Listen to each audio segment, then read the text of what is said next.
हरे कृष्णा। तो कल हमने भगवत गीता प्रथम अध्याय श्लोक संख्या 22 तक पढ़ लिया था। 23 नंबर श्लोक से आगे पढ़ेंगे। 23 नंबर श्लोक।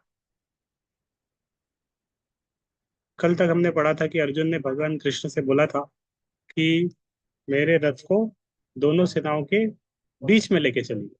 उससे पहले हमने बहुत सारे श्लोक पढ़े थे जिसके अंदर विजय के संकेत थे। कल हमने 15-18 श्लोक ये सब पढ़े थे। तो सबके शंखों के नाम थे शुरू में। तो कृष्ण के शंख का नाम पांचजन्य, अर्जुन के शंख का नाम देवदत्त, भीष्म का पुंड्र। सबने शंख बजाए, उनके शंखों को दिव्य भी बताया गया था। और फिर बाकी सबके भी शंखों के नाम थे, युधिष्ठिर से नकुल सहदेव जो जो भी आए, और बाकी सबका नाम था। तो अलग अलग कृष्ण के नाम थे। कृष्ण का एक नाम है ऋषिकेश, मतलब इंद्रियों के स्वामी। माधव मतलब लक्ष्मीपति। अच्युत एक शब्द है, मतलब जिनका कभी क्षय नहीं होता, इनफेलिएबल, कभी पतन नहीं होता। मधुसूदन, जो मधु नामक असुर का वध किए। गोविंद, जो गायों को आनंद देते हैं। Vasudeva, son of Vasudeva. देवकी नंदन, देवकी के पुत्र Yashoda Nandan. Partha Sarathi. Keshav, killer of demon Keshi. Janardan, maintainer of all living entities और killer of all living entities. Dhananjay, conqueror of wealth. Partha, son of Pritha Kunti Devi. Gudakesh वकुदर। तो ये इस अध्याय में इतने सारे नाम आ गए, कृष्ण के, अर्जुन के। और भीम का भी नाम है। भीम का एक नाम वृकोदर, जो बहुत खाते हैं और काम भी बड़े बड़े करते हैं, बड़े बड़े काम भी करते हैं। अर्जुन का एक नाम है गुड़ाकेश, मतलब जिसने नींद के ऊपर विजय पा ली। नींद के ऊपर पाने मतलब जब इच्छा है तब सोते हैं, जब इच्छा तब उठ जाते हैं। कम सोने में भी काम हो जाता है, नहीं सोएंगे भी तो भी काम हो जाता है। गुड़ाकेश, निद्रा के ऊपर विजय बहुत बड़ा गुण है। हमें निद्रा के ऊपर हम विजय नहीं पा सकते, सुबह उठ नहीं पाते जब हम चाहते हैं उस समय। जब नहीं चाहते तब निद्रा आ जाती है। कहाँ क्लास, भागवत क्लास में बैठते हैं निद्रा आ जाती है। जब करने बैठते हैं निद्रा आ जाती है। तो निद्रा के द्वारा हम प्रभावित हो जाते हैं। तो अलग अलग सबके नाम थे, इसी अध्याय में सबके नाम आए। और फिर शंख बजने लगते हैं। और फिर एक श्लोक श्लोक आया था किस तरह दुर्योधन की टीम वाले जब पांडवों के शंखों को देखते हैं, सुनते हैं, तो उनके हृदय विदीर्ण हो जाते हैं। फियर आता है उनके हृदय में, कितना कॉन्फिडेंस से उन्होंने शंख बजाया। और 20 नंबर श्लोक था। इस तरह अर्जुन युद्ध के लिए तैयार होता है। अर्जुन के रथ के बारे में बताया था दोनों। और अर्जुन के रथ के ऊपर क्या थे? कपि ध्वज। भगवान हनुमान, हनुमान जी थे वहां पे। हनुमान जी एक बार बद्रीनाथ जाएंगे तो उधर एक शिला आती है जहां पर हनुमान जी बैठे थे एक बार, जब भीम से मिले थे उधर। तो हनुमान जी ने भीम की परीक्षा ली थी एक बार। वे वायुपुत्र हैं। तो हनुमान जी बहुत बूढ़े वानर के रूप में रास्ते में बैठे थे, और उनकी पूंछ नीचे की तरफ रास्ते में उन्होंने पूंछ बिछा दी थी। और भीम को बहुत गर्व था। भीम के थोड़े से अहंकार को तोड़ना चाहते थे। तो रास्ते से भीम जा रहे थे तो देखा वो वानर रास्ते में पूंछ बिछा के बैठे हुए हैं। दर्शन किया था हमने प्रभु जी, वो स्थान का दर्शन किया था। हनुमान गढ़ी या कुछ नाम है उसका, मैं तो दर्शन नहीं किया, थोड़ा सुना ही है। तो वो जगह है। आप जाते हैं उधर, चार धाम यात्रा में अभी गए होंगे बद्रिकाश्रम तरफ, उधर वो स्थान है। तो आ, भीम ने बहुत अहंकार के साथ उस वानर को बोला, अरे हटाओ रास्ते से अपनी पूंछ को हटाओ। तो हनुमान जी बूढ़े हनुमान के रूप में थे, बोले अरे मैं बहुत बूढ़ा हो गया हूँ, हटा ही नहीं पा रहा हूँ, तुम ही हटा दो। तो भीम ने बोला ठीक है मैं हटा देता हूँ। भीम वो पूंछ हटाने गए तो पूंछ उठा ही नहीं पाए, हटाने की दूर की बात। भीम ने अपने सारे 10,000 हाथियों की शक्ति लगा दी, एक पूंछ नहीं उठा पाए। तो भीम को समझ गए कि ये कोई साधारण वानर नहीं है। बाद में उनको पता चला ये हनुमान जी है, क्षमा मांगा, प्रार्थना किया, उनसे आशीर्वाद लिया। हनुमान जी ने बोला था ठीक है, जब आपका युद्ध होगा उस समय मैं रहूंगा युद्ध में, मैं भी रहूंगा युद्ध में। तो हनुमान जी थे युद्ध में अर्जुन के रथ के ऊपर। साइन ऑफ विक्ट्री, ये अर्जुन की विजय का, पांडवों की विजय का एक संकेत है कि हनुमान जी का वहां पर होना। कृष्ण का स्वयं होना अपने आप में विजय का संकेत है। तो मैं कल बताया था अलग अलग साइन ऑफ विक्ट्री। तो आपके लिए होमवर्क था, आप ट्राई करिएगा, नहीं तो मैं बताऊंगा सारा फाइनली। नो, नो लक्षण है जिसमें विजय के संकेत दिए हुए हैं। 20 20 नंबर श्लोक से लेके लगभग 12 13 श्लोक नंबर से 20 नंबर श्लोक के बीच में 9 लक्षण है, जिससे पता चलता है कि पांडवों की विजय होगी। तो और फिर अर्जुन ने भगवान को अच्युत कह के बताया। अच्युत मतलब जो कभी आ, पतन नहीं होता, कभी चूकते नहीं है। तो इसका एक अर्थ है कि जो भगवान अपने भक्तों के ऊपर कृपा बरसाने में भी कभी फेल नहीं होते, कभी चूकते नहीं। और भगवान इस तरह रथ रथ सारथी का रोल लिया था भगवान ने, अर्जुन ने। भक्त वत्सल भगवान का एक गुण है, भक्तों की सेवा करना चाहते हैं, इसीलिए कितना छोटा रोल लिया। रथ, रथ चलाने का, पूरी दुनिया के मालिक है, रथ चलाना जा रहे हैं, रथ चला रहे हैं अर्जुन का। तो ये बहुत बड़ा आश्चर्य है, रथ चलाना छोटे छोटा काम करना आसान नहीं है। लेकिन भगवान प्रेमवश भक्तों का रथ चलाते हैं।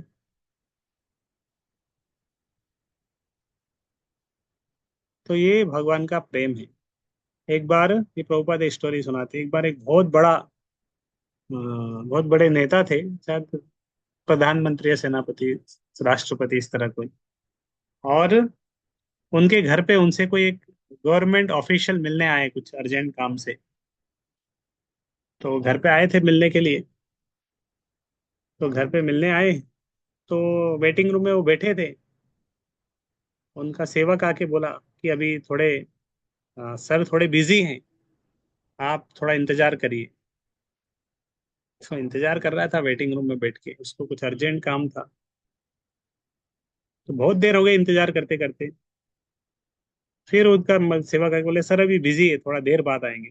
सर अपने काम में अभी बिजी है, बहुत इंपॉर्टेंट काम है, इस तरह 2 3 बार आके चला गया। तो ये व्यक्ति सोच रहा था ऐसा क्या इंपॉर्टेंट काम है इस सर को कि ये मतलब टाइम नहीं दे रहे हैं, मेरे से मिलने ही नहीं आ पा रहे हैं, मैं कितना इंपॉर्टेंट व्यक्ति हूँ उनका, लेकिन समय नहीं दे रहे हैं। तो थोड़ा सा गया सर के कमरे में, जाके थोड़ा सा देखा उधर से कहाँ है सर। थोड़ा सा खड़ा होके घूम के वो देखने गया सर को अपने रूम की तरफ। और वहां दूर से उसने देखा कि वो जो थे, जो बड़े नेता थे, वो क्या कर रहे थे, अपने पोते के साथ खेल रहे थे। अपने पोते को अपनी पीठ के ऊपर वो बिठा के, वो पोता उनको घोड़ा घोड़ा करके पूरे पूरे हॉल में घुमा रहा था। उनका पोता उनकी पीठ के ऊपर बैठा था। और वो प्राइम मिनिस्टर, दुनिया के देश के प्राइम मिनिस्टर उधर घोड़ा बन के अपने पोते को खिला रहे थे। तो ये वात्सल्य रस में इस तरह है। वात्सल्य में इस तरह से देश का प्राइम मिनिस्टर अपने पोते के साथ खेल रहा है, वो उसको पीठ के ऊपर बिठा के। तो इस तरह रस में आदान प्रदान करते हो, भूल जाते हैं कि मैं प्राइम मिनिस्टर हूँ, भूल जाते हैं मैं राष्ट्रपति हूँ, और एक छोटी पोजीशन में आ जाते हैं। तो इस तरह भगवान भूल गए कि मैं भगवान हूँ, और मित्रता के वश यहाँ पर सेवक के रूप में रथ चला रहे हैं अर्जुन का। तो ये भगवान का विशेष गुण है, किसी और के अंदर के ये गुण नहीं मिलेगा हम। भक्त वत्सलता, कोई इतना नीचे नहीं आता है अपने सेवक के सेवा करने के लिए। तो ये सब श्लोक हमने पढ़ लिए थे। इसके आगे आगे का पढ़ रहे हैं, 23 नंबर श्लोक तक। तो ये आ, अर्जुन, पास में अर्जुन ने बोला था कि हे माधव, हे अच्युत, रथ को दोनों सेनाओं के बीच में लेके चलिए, मैं थोड़ा पास से देखना चाहता हूँ। कभी कभी हम भी जूम करके देखते हैं ना, जूम करके किसी चीज को पास से देखना है तो जूम करके देखते हैं। तो अर्जुन उसने बोला कि मैं थोड़ा जूम करके देखना चाहता हूँ कौन कौन लड़ने आए हैं। तो भगवान उनको बोलेंगे योत्स्यमानानवेक्ष्य हम ययते यत्र समागतः धार्तराष्ट्रस्य दुर्बुद्धिर्युद्धे प्रिय चिकीर्षवः। मुझे उन लोगों को देखने दीजिए जो यहाँ पर धृतराष्ट्र के दुर्बुद्धि पुत्र को प्रसन्न करने की इच्छा से लड़ने के लिए आए हुए। यह सर्वविदित था कि दुर्योधन अपने पिता धृतराष्ट्र की साठ गांठ से पाप पूर्ण योजनाएं बनाकर पांडवों के राज्य को हड़पना चाहता था। अतः जिन समस्त लोगों ने दुर्योधन का पक्ष ग्रहण किया था वे उसी के समान धर्मा रहे होंगे, समान अधर्मी रहे होंगे। अर्जुन युद्ध प्रारंभ होने के पूर्व यह तो जान ही लेना चाहता था कि कौन कौन से लोग आए हुए हैं, किंतु उनके समक्ष समझौता का प्रस्ताव रखने की कोई योजना नहीं थी। अर्जुन बस देखना चाह रहे थे कौन कौन आए हैं, मूड नहीं था कि हम समझौता करेंगे। यह भी तथ्य था कि वह उनकी शक्ति का, जिसका उसे सामना करना था, अनुमान लगाने की दृष्टि से उन्हें देखना चाह रहा था। यद्यपि उसे अपनी विजय का विश्वास था, क्योंकि कृष्ण उसकी बगल में विराजमान थे, तो डर नहीं था अर्जुन को। मुझे लग रहा था हम विजय होंगे, फिर भी एक बार देख लेते हैं। संजय उवाच एव मुक्तो ऋषिकेशो गुड़ाकेशेन भारत। यहाँ फिर से भगवान का नाम ऋषिकेश आया, अर्जुन का नाम आया गुड़ाकेश। सेनयोरुभयोर्मध्ये स्थापयित्वा रथोत्तमम्। संजय ने कहा, हे भरतवंशी, अर्जुन द्वारा इस प्रकार संबोधित किए जाने पर भगवान कृष्ण ने दोनों दलों के बीच में उस उत्तम रथ को लाकर खड़ा कर दिया। तो रथ को लेके दोनों दोनों दलों के बीच में लाके खड़ा कर दिया। इस श्लोक में अर्जुन को गुड़ाकेश कहा गया है। गुड़ाका का अर्थ है नींद, और जो नींद को जीत लेता है वह गुड़ाकेश है। नींद का अर्थ अज्ञान भी है। अतः अर्जुन ने कृष्ण की मित्रता के साथ कारण नींद तथा अज्ञान दोनों पर विजय प्राप्त की थी। तो नींद के ऊपर विजय पाकर रखी थी और अज्ञान के ऊपर भी। तो ज्यादा सोना किसका लक्षण है? तमोगुण का लक्षण है, अज्ञानता का लक्षण।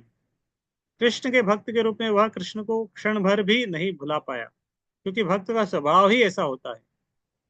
यहाँ तक कि चलते अथवा सोते हुए भी कृष्ण के नाम रूप गुणों तथा लीलाओं के चिंतन से भक्त कभी मुक्त नहीं रह सकता।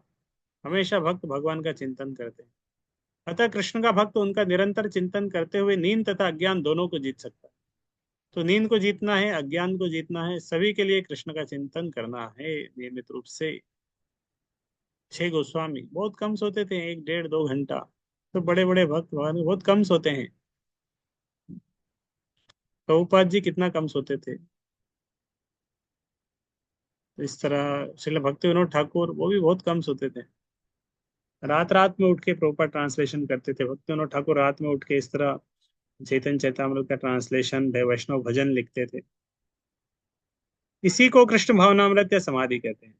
प्रत्येक जीव की इंद्रियां मन के निर्देशक अर्थात ऋषिकेश के रूप में कृष्ण अर्जुन के मंतव्य को समझ गए कि वह क्यों सेनाओं के मध्य में रथ को खड़ा करवाना चाहता है।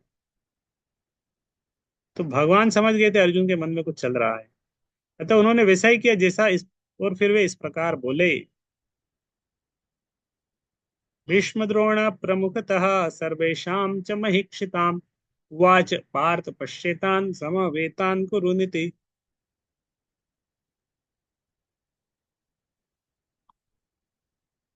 25 नंबर श्लोक, इससे पहले ये पढ़ लेते हैं। तो ये श्लोक हमने कल पढ़ा था, 23 नंबर। अर्जुन बोल रहा था, युद्ध कामी गणे आज निरखिबो आमी दुर्बुद्धि धार्त राष्ट्रेर जन्य युद्ध कामी।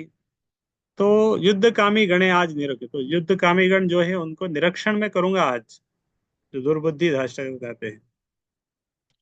24 नंबर श्लोक, से कथा सुनिया ऋषि केश भगवान उभय से नारदिके होइलो आगुयान।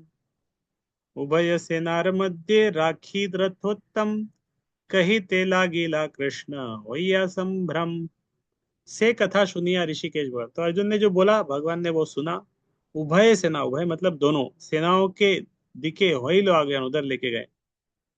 तो दोनों सेनाओं के बीच में रथ को खड़ा कर दिया। मध्य राखी रथोत्तम, उभय सेना तो दोनों सेनाओं के बीच में रथ को खड़ा कर दिया। कही ते लागिला कृष्ण होइया संभ्रम, तो जैसे ही दोनों सेनाओं के बीच में रथ को लाके खड़ा किया और भगवान ने अर्जुन को बोला, देखो ये सब तुमसे लड़ने आए। जैसे ही ये बोला, कही ते लागिला कृष्ण होइया संभ्रम, तुरंत अर्जुन के मन में भ्रम आ गया, डाउट आ गया, अर्जुन थोड़ा सा विचलित हो गया, वो अ, परेशान हो गया या विचलित होने लगा अर्जुन। देख पार्थ समवेत धार्तराष्ट्रगण, भीष्म द्रोण प्रमुखत जत योद्धागण। तो भगवान ने अर्जुन से बोला, देख पार्थ, देखो पार्थ, समवेत ये धार्तराष्ट्र धृतराष्ट्र के पुत्र गण हैं, और भीष्म द्रोण इसमें प्रमुख है। जितने भी योद्धा आए हैं, इसमें प्रमुख कौन है? भीष्म द्रोण। भीष्म द्रोण प्रमुखतः सर्वेषां जमैक्षिताम् उवाच पार्थ पश्येतान् समवेतान् कुरुनिति। भीष्म द्रोण तथा विश्व भर के अन्य समस्त राजाओं के सामने भगवान ने कहा कि हे पार्थ, यहाँ पर एकत्र सारे कुरुओं को देखो। समस्त जीवों के परमात्मा स्वरूप भगवान कृष्ण यह जानते थे कि अर्जुन के मन में क्या बीत रहा है। इस प्रसंग में ऋषिकेश शब्द का प्रयोग सूचित करता है कि वे सब कुछ जानते थे। तो भगवान जानते सब कुछ, कहाँ क्या चल रहा है किसके मन में। इसी प्रकार पार्थ शब्द अर्थात प्रथा या कुंती पुत्र भी अर्जुन के लिए प्रयुक्त होने के कारण महत्वपूर्ण है। मित्र के रूप में वे अर्जुन को बता देना चाहते थे कि अर्जुन उनके पिता वासुदेव की बहन प्रथा का पुत्र था, इसीलिए उन्होंने अर्जुन का सारथी बनना स्वीकार किया था। किंतु जब उन्होंने अर्जुन से कुरुओं को देखो, जब भगवान ने ये बोला कि कुरुओं को देखो कहा, तो इससे उनका क्या अभिप्राय था? क्या अर्जुन वहीं पर रुककर युद्ध करना नहीं चाहता था? कृष्ण को अपनी बुआ प्रथा के पुत्र से कभी भी ऐसी आशा नहीं थी। इस प्रकार से कृष्ण ने अपने मित्र की मनस्थिति की पूर्व सूचना परिहास वश दी थी। तो भगवान को पता चल रहा था, इसलिए भगवान ने थोड़ा सा परिहास किया, परिहास के साथ बोला अर्जुन को, देखो ये सब लड़ने आए हैं, देखो इन सबको। तत्रापश्यस्थितान् पार्थ पितरनथ पितामहान् आचार्यान् मातुलान् भ्रातॄन् पुत्रान् पौत्रान् सखींस्तथा श्वशुरास्वः देवश्च सेनयोरुभयोरपि। अर्जुन ने वहां पर दोनों पक्षों की सेनाओं के मध्य में अपने चाचा, ताऊओं, पितामहों, गुरुओं, मामाओं, भाइयों, पुत्रों, पुत्रों, मित्रों, ससुरों, शुभ चिंतकों को देखा, सब दिख रहे थे अर्जुन को। पूरा परिवार उधर ही एक साथ दिख गया। घर में जाते हैं कभी कभी, परिवार में बड़ा फेस्टिवल होता है ना, तो उस समय सबसे मिलना हो जाता है। चाचा, चाऊ, पितामह, गुरु, मामा, बड़े, सबसे मिलना हो जाता है। एक बड़ा फेस्टिवल, शादी है घर में, परिवार में शादी है, एक फेस्टिवल में जाते हैं, सबसे मिलना हो जाता है। तो इस तरह अर्जुन ने देखा सब सबके सब मिल एक साथ मिल गए, लेकिन अभी क्या करना है? युद्ध करना है उनसे। अर्जुन युद्ध में अपने सभी संबंधियों को देख सका। वह अपने पिता के समकालीन भूरिश्रवा जैसे व्यक्ति हो, भूरिश्रवा मतलब उनके पिता की तरह है, पिता के समान। भीष्म तथा सोमदत्त जैसे पितामह हो। और भीष्म सोमदत्त बहुत बूढ़े बूढ़े हैं, भीष्म पितामह कितने साल के। इसी तरह दूसरे जो बहुत बूढ़े व्यक्ति थे वो थे सोमदत्त। सोमदत्त मतलब वो शांतनु के समय का है व्यक्ति है सोमदत्त, और सोमदत्त का पुत्र है भूरिश्रवा। तो ये एकदम पितामह के कालीन के। द्रोणाचार्य कृपाचार्य जैसे गुरु हैं। शल्य तथा शकुनी जैसे मामा हैं। दुर्योधन जैसे भाई है। लक्ष्मण जैसे पुत्र हैं। दुर्योधन का पुत्र है लक्ष्मण। अश्वत्थामा जैसे मित्रों एवं कृतवर्मा जैसे शुभ चिंतकों को देख सका। वह उन सेनाओं को भी देख सका जिनमें उसने अनेक मित्र थे। हरे कृष्ण। तो अर्जुन ने ये सबको देखा, सारे पूरा परिवार उधर दिख रहा था, बड़े से बड़े लेके छोटे से छोटे सब उधर है। मतलब पौत्र भी है और बड़े पितामह, सब एक साथ युद्ध करने आए हैं। मित्र भी है, मामा है, पितामह से लेके, मतलब पितामह के लेके सबसे नीचे। तान् समीक्ष्य स कौन्तेय सर्वान् बन्धून् अवस्थितान् कृपया परयाविष्टो विषीदन्तम् इदम् अब्रवीत्। जब कुंती पुत्र अर्जुन ने मित्रों तथा संबंधियों की इन विभिन्न श्रेणियों को देखा तो वह करुणा से अभिभूत हो गया और इस प्रकार बोले, एकदम से उसके हृदय में करुणा आ गई। इससे पहले करुणा नहीं थी, लेकिन इतना सबको एक साथ देखने से करुणा आ गई। और कृपा, यहाँ पे सर्वान बंधुन, सारे रिलेटिव हैं। कृपया परया विष्टु, कृपा से क्या हो गया, वो अविष्ट हो गया, कृपया से अविष्ट हो गया। 27 नंबर श्लोक।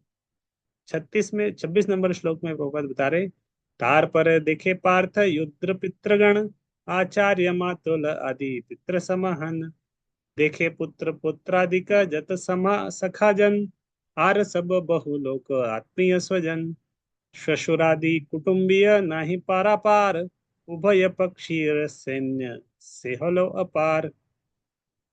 27 नंबर श्लोक जो अभी हम पढ़ रहे थे, तादेर देखिलो पार्थ सबई बांधव, कापिलो हृदय तार विषण्ण वैभव। तो हृदय कांपने लगा, है ना, उसका हृदय में करुणा आ गई, कांपने लगा अर्जुन का हृदय।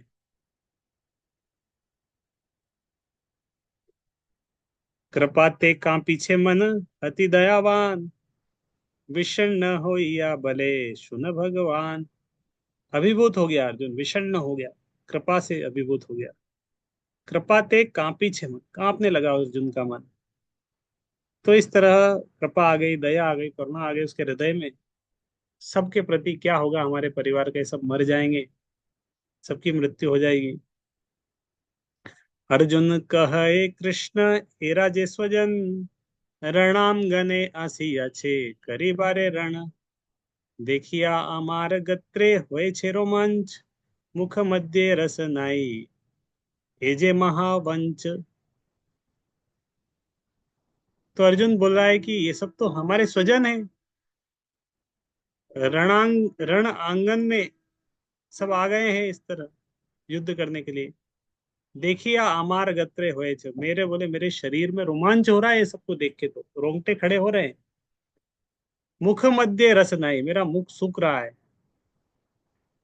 हे जे महावंश, ये बहुत बड़ी विपत्ति, इस तरह कठिनाई में आ गया हूं। अर्जुन वाचा, तो यहां से अभी कुछ श्लोक में है ना, अर्जुन की बॉडी लैंग्वेज के बारे में बताया गया कि अर्जुन की स्थिति क्या थी, क्या हो रहा था उसके शरीर में। तो दृष्टम स्वजनम कृष्ण युयुत्सम समुपस्थित, सीदंती मम गात्राणि मुखम च परिशुष्यति। तो अर्जुन बोल रहे हैं कि सीदंती मम गात्राणि, कांप रहे हैं उसके अंग, कांप रहे हैं, शरीर के अंग कांपने लगे। और मुखम च परिशुष्यति, मतलब मुख भी सूख रहा था। मित्रों संबंधियों को देखने के साथ में देखा अर्जुन का शरीर कांपने लगा, मुख सूख रहा था। यथार्थ भक्ति से युक्त मनुष्य में वे सारे सद्गुण रहते हैं जो सत्पुरुषों या देवताओं में पाए जाते हैं, जबकि अभक्त अपनी शिक्षा तथा संस्कृति के द्वारा भौतिक योग्यताओं में चाहे कितना ही उन्नत क्यों न हो, इन ईश्वरीय गुणों से विहीन होता है। अतः स्वजनों, मित्रों तथा संबंधियों को युद्ध भूमि में देखते ही अर्जुन उन सभी के लिए करुणा से अभिभूत हो गया, जिन्होंने परस्पर युद्ध करने का निश्चय किया था। जहां तक उसने अपने सैनिकों का संबंध था, वह उनके प्रति प्रारंभ से दयालु था, किंतु विपक्षी दल के सैनिकों की आसन्न मृत्यु को देखकर वह उन पर भी दया का अनुभव कर रहा था। और अब वह इस प्रकार सोच रहा था तो उसके अंगों में कंपन होने लगा और मुख सूख गया। उन सबको युद्धा अभिमुख देखकर उसे आश्चर्य भी हुआ। प्रायः सारा कुटुंब, अर्जुन के सगे संबंधी उससे युद्ध करने आए थे। यद्यपि इसका उल्लेख नहीं है, किंतु तो भी सहज अनुमान लगाया जा सकता है कि न केवल उसके अंग कांप रहे थे और मुख सूख रहा था, अपितु वह दयावश रुदन भी कर रहा था। तो प्रभुपाद ने बोला कि लिखा नहीं है कि वो रो रहा है, लेकिन अर्जुन करुणा से रो भी रहा था, रोने जैसा उसका वो हो गया था। अर्जुन में ऐसे लक्षण किसी दुर्बलता के कारण नहीं, अपितु हृदय की कोमलता के कारण थे, जो भगवान के शुद्ध भक्त का लक्षण है। तो अर्जुन के हृदय, अर्जुन भक्त है, भक्त होने के कारण हृदय कोमल हो जाता है। जब हम भी भक्त नहीं, भगवान के भक्त नहीं रहता ना, हृदय बहुत कठोर रहता है। जिस तरह भक्त, भक्ति बढ़ती, हृदय में भक्ति आती है, भक्ति में हम उन्नत होते हैं, हृदय कोमल होने लगता है, करुणा आती है हृदय में। तो ये भक्ति का स्वाभाविक लक्षण। तो यहाँ पे एक बहुत अच्छा श्लोक कोट किया है। ये श्लोक आप याद कर सकते हैं, बहुत अच्छा है। ये भागवत का श्लोक है, श्रीमद् भागवत का 5वें स्कंद के 18 का 12। तो ये श्लोक में बताया गया है, यस्यास्ति भक्तिर्भगवती यकिंचना सर्वैर्गुणैस्तत्र समासते सुरः हरावभक्तस्य कुतो महद्गुणा मनोरथेनासति धावतो बहि। यस्यास्ति भक्तिर्भगवती अकिंचना, जो भगवान के प्रति अविचल भक्ति रखता है उसमें देवताओं के सद्गुण पाए जाते हैं। तो यहाँ पे होता है यस्यास्ति भक्तिर भगवती अकिंचना। यस्यास्ति भक्ति, जिसके हृदय में भक्ति है, अकिंचन, भगवान जो अकिंचन है उनके प्रति अगर भक्ति है तो क्या होगा, सर्वेर गुणेश तत्र समासते सुरा। सुरा मतलब देवताओं के, समासते मतलब रहते हैं। क्या, सर्वेर गुण, सारे गुण आ जाते हैं देवताओं के। कहाँ आ जाते हैं, जिसके हृदय जो भक्ति करता है। यशास्ति भक्तिर भगवती अकिंचना सर्वेर गुणेश तत्र समासते सुरा हराव अभक्त कुतो महद्गुण। अगर कोई हरि का भक्त नहीं है और बाहर से दिख रहा है करे इसके अंदर तो बहुत गुण है, बहुत अच्छा व्यक्ति है। मनोरथे नासते धावतो वही, तो उसका कोई मूल्य नहीं है। किसी के अंदर भौतिक योग्यताएं बहुत सारी हो सकती है, लेकिन भगवान का भक्त नहीं है तो उसका कोई मूल्य नहीं है। जिस तरह, इस तरह एक उदाहरण देते हैं कि मान लो एक जीरो है, दो जीरो है, तीन जीरो है, 10 जीरो है, उसी का कोई मूल्य नहीं। एक जीरो हो, दो जीरो है या 10 जीरो है, जीरो तो जीरो है। लेकिन मूल्य उस जीरो का कभी आएगा, जब उसके आगे एक लगेगा। जब जीरो के आगे एक लगेगा या दो लगेगा, जब संख्या आएगी तभी उसका मूल्य होगा। जीरो के आगे एक लगने से उस जीरो का मूल्य हो जाता है, नहीं तो वो एक नहीं है तो जीरो का कोई मूल्य नहीं। तो इस तरह किसी के अंदर बहुत सारे गुण हो सकते हैं, भौतिक योग्यताएं, वो सारी भौतिक योग्यताएं जीरो के समान है। एक जीरो, दो जीरो, तीन जीरो, 10 जीरो, 20 जीरो। लेकिन आ, जब वो भौतिक योग्यताएं भगवान से हम जोड़ते हैं, भगवान के भक्त बनते हैं, तभी वो भौतिक योग्यताएं की कोई वैल्यू है, नहीं तो सब कोई वैल्यू नहीं है उसकी। इसका कारण यह है कि वह मानसिक धरातल पर मंडराता रहता है और ज्वलंत माया के द्वारा अवश्य ही आकृष्ट होता है। तो जो भौतिक योग्यताओं वाला माया के द्वारा आकृष्ट होता है, तो इसीलिए ये अच्छा श्लोक है, 5वें अध्याय का 18, 5, 18, 12। और दो पांच बार पढ़ेंगे याद भी हो जाएगा। यस्यास्ति भक्तिर भगवती किंचना सर्वेर गुणैस्तत्र समासते सुरः हराव भक्तस्य कुतो महद्गुणा मनोरथिना सति धावतो बहि। तो अर्जुन के शरीर में क्या लक्षण हो रहे हैं, वे पथुश्च शरीर में रोम हर्षश्च जायते गांडीवम श्रसते हस्ताक्तुक्चैव परिदह्यते। तो अर्जुन बोला, मेरा सारा शरीर कांप रहा है, मेरे रोंगटे खड़े हो रहे हैं, मेरा गांडीव धनुष मेरे हाथ से सरक रहा है और मेरी त्वचा जल रही है। शरीर में दो प्रकार का कंपन होता है, रोंगटे भी दो प्रकार से खड़े होते हैं। ऐसा या तो आध्यात्मिक परमानंद के समय या भौतिक परिस्थितियों में अत्यधिक भय उत्पन्न होने पर होता है। दिव्य साक्षात्कार में कोई भय नहीं होता। इस अवस्था में अर्जुन के जो लक्षण है भौतिक भय अर्थात जीवन की हानि के लक्षण है।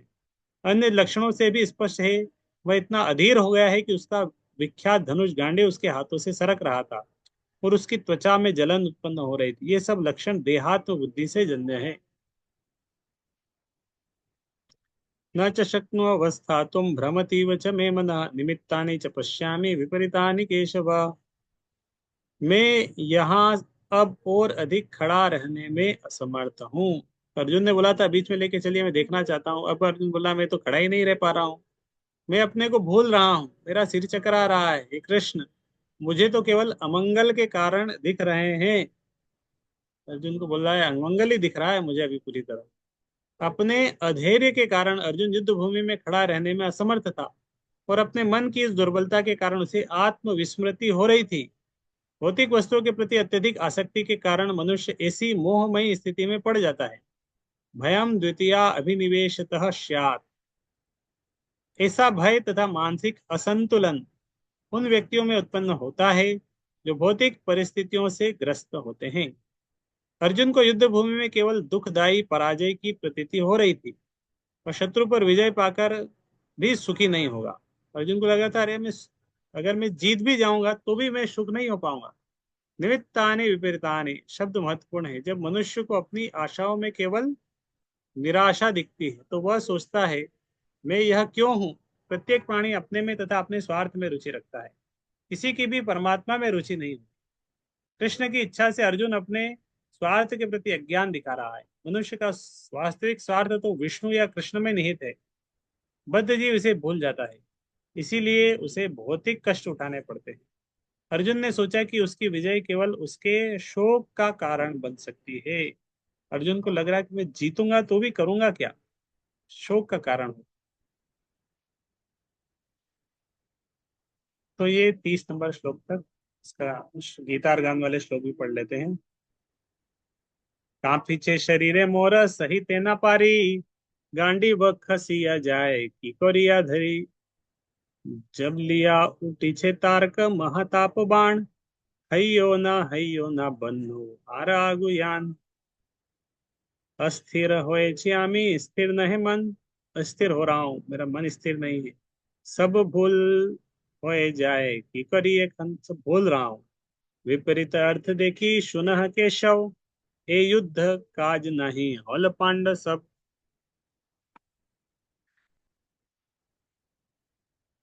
तो इस तरह सिर चकरा रहा है, रोंगटे खड़े हो रहे हैं। मान लो एक किसी परीक्षा के लिए जो तैयारी करते हैं ना, अ, किसी एग्जाम की तैयारी कर रहे हैं कोई, और एग्जाम की तैयारी के बाद एग्जाम, मान लो जेई या नीट की एग्जाम एक स्टूडेंट प्रिपेयर किया, 1 साल 2 साल 3 साल बहुत मेहनत करके तैयारी करी, और तैयारी करी। फिर जब नीट का एग्जाम हो रहा है, पेपर आया, जब तब देखा कि नीट का जब पेपर दे रहे थे, तब देखा पहला प्रश्न नहीं याद, कभी देखा नहीं, पहली बार देखा। दूसरा प्रश्न समझ में नहीं आ रहा। तीसरा प्रश्न ये भी कभी नहीं देखा, कभी नहीं सुना, कुछ समझ में नहीं आ रहा। तो ऐसी स्थिति में जब स्टूडेंट देखेगा ना, शुरू में उसका बहुत उत्साह रहता है कि मैं नीट टॉपर बनूंगा, मेरा ये टारगेट है, टॉप 100 में आना है। बहुत कुछ रहता है, बहुत कुछ बहुत कुछ वो रहते हैं, इच्छाएं रहती है, आशाएं रहती है। लेकिन जब ऐसा स्थिति देखा, ये भी नहीं आ रहा, वो भी नहीं आ रहा, वो भी नहीं आ रहा है, तो सिर चकराने लगता है। फिर उसको कि साल भर 2 साल से पढ़ रहे हैं, मेहनत कर रहे हैं, अभी कुछ नहीं बन रहा है, समझ में नहीं आ रहा, जो याद किया था वो भी भूल जाते हैं। कॉन्फिडेंस डगवाने लगता है, मुंह सूखने लगता है, हाथ पेन लिखने लगते हैं, हाथ हाथ क्या बोल सकते हैं, जिस तरह अर्जुन बोला मेरा गांडी मेरे हाथ से छूट रहा है।